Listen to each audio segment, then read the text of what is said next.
Happy Monday and welcome to another week of the Nightly NUGE. Hey, Ted, how you doing today? I'm doing so good, Keith. It's stupid, and I'm willing to share it with you. And a big salute to you because it is a happy Monday, and I know you, and I know great American families, and we optimize our spirit of Americanism because every day is a happy day in the United States of America as we maximize the good and we continue to spotlight the cockroaches, bad and ugly. So a big salute to you, Keith.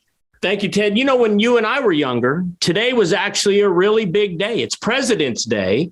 And, when I was in school, you were in school, teachers actually taught us about George Washington and Thomas Jefferson and Teddy Roosevelt. I think they're losing sight of real history. And I want you to talk about the presidents, the ones that mean the most to you, but I want to give you just a personal story. So the law school I went to was Washburn University up in Topeka. And when we walked in, there were bronze statues. On one side, sitting on a bench, was Benjamin Franklin. On the other side was Thomas Jefferson. Someone told me that they had removed the statues because they were offensive to some students.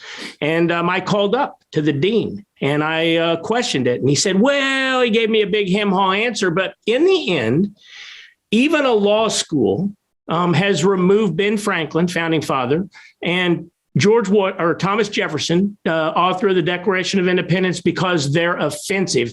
In my world, Ted, there's nothing offensive about George Washington, Thomas Jefferson, Abraham Lincoln, Teddy Roosevelt. They're all great Americans. What's your take this great President Day? Well, I think it's important to note that during school, I was already working on guitar licks and trying to figure out the opposite sex. So I was consumed with really important priorities. But in spite of my going to the American anti-education system, I, in fact, have been educated because I pursued truth, logic, and common sense. And here's the summary.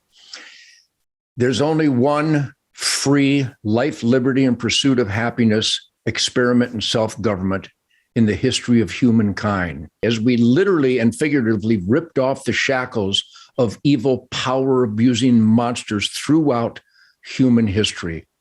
And we made mistakes here in America, but ultimately, nobody swims south across the Rio Grande for happiness. So a big salute to those founding fathers and those great, courageous men who threw a grenade in the paradigm of slavery and kings and emperors and created this glorious individual freedom celebrated experiment in self-government. That goes right to Washington and Jefferson and all those great founding fathers and great presidents, right up through John F. Kennedy. Everyone had their flaws. Ronald Reagan, great president, had his flaws.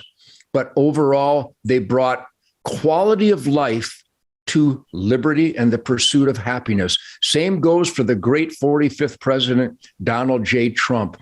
He was harsh, but I like harsh. My dad was harsh. It's called discipline and fighting evil to maximize good. So on President's Day, and you know me, Keith, I celebrate Independence Day every day. I celebrate Valentine's Day every day. I celebrate President's Day every day because life, liberty, and the pursuit of happiness is about identifying your history, identifying the mistakes that were made, but optimizing those great courageous moves out of the status quo of mankind and creating a constitutional republic that is only found in the United States of America. So happy President's Day out there, and shame on the anti-education system that likes to compartmentalize convenient and comfortable information versus, most importantly, difficult information so that we can learn from our mistakes.